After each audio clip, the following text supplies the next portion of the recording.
માહિતી આપવાની છે નૈઋત્યના ચોમાસાની। નૈઋત્યનું ચોમાસું છે તે મજબૂત રીતે અને ઝડપથી આગળ વધી રહ્યું છે। અત્યારે ચોમાસું ક્યાં પહોંચ્યું જો એ જાણવા જઈએ તો સૌ પ્રથમ તો આપને એ જણાવી દઉં કે આમ તો ઘણા સમયથી અમે કહેતા આવ્યા છે કે આ વર્ષે કેરળની અંદર સમય કરતાં વહેલું ચોમાસું પહોંચી શકે ને એ જ મુજબ ચોમાસાની એન્ટ્રી જો આમ જોવા જઈએ તો જે વરસાદ અને ઓએલઆરની દ્રષ્ટિએ જોવા જઈએ તો લગભગ 27-28 તારીખ આસપાસ ચોમાસાની એન્ટ્રી છે કેરળમાં થઈ ચૂકી હતી। છતાં પણ હવામાન વિભાગે જાહેરાત ન કરી એની પાછળનું પણ એક કારણ હતું કેમ કે હવામાન વિભાગના પણ ઘણા બધા નિયમ હોય એ નિયમો ફોલો કરીને હવામાન વિભાગના અધિકારી છે જાહેરાત કરતા હોય છે જેમાં પવનની ઝડપ ઓછી હતી ને એ વાત પણ અમે ઘણા સમયથી કહેતા આવ્યા છે। હવે એ પછી 4 જૂન 2026ના રોજ હવામાન વિભાગ તરફથી જાહેરાત થઈ કે કેરળની અંદર ચોમાસું પહોંચી ગયું એટલે સમય કરતાં ચોક્કસથી ચોથા દિવસે જાહેરાત થઈ છે। સામાન્ય રીતે 1 જૂન છે એ ચોમાસું પ્રવેશ કરવાની કેરળની નોર્મલ તારીખ ગણવામાં આવે છે। ત્યાં જાહેરાત થઈ પણ જોવાની વાત એ છે કે ચોમાસું કેરળની અંદર ત્યાં પહોંચે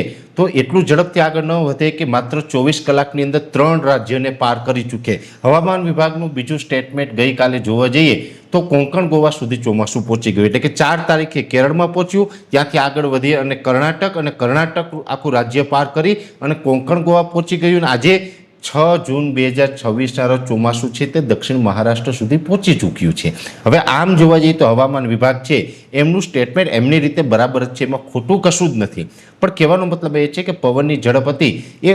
ઓછી હતી જેને કારણે એ જાહેરાત મોડી થઈ નહીંતર તો ચોમાસું છે એ 27 તારીખથી સતત આગળ વધી રહ્યું હતું અને અત્યારે દક્ષિણ મહારાષ્ટ્રના અમુક ભાગો સુધી ચોમાસું પહોંચી ગયું છે। નહીંતર જનરલી 24 કલાકની અંદર ચોમાસું છે કેરળમાં પહોંચ્યા પછી 24 કલાકની અંદર કોંકણ ગોવા સુધી ના પહોંચે ત્યાં પહોંચવામાં પણ એને કમસે કમ 4 થી 5 દિવસનો સમય લાગતો હોય છે પણ આ એક ટેકનિકલ કારણ હતું એમને કારણે આવું થયું છે।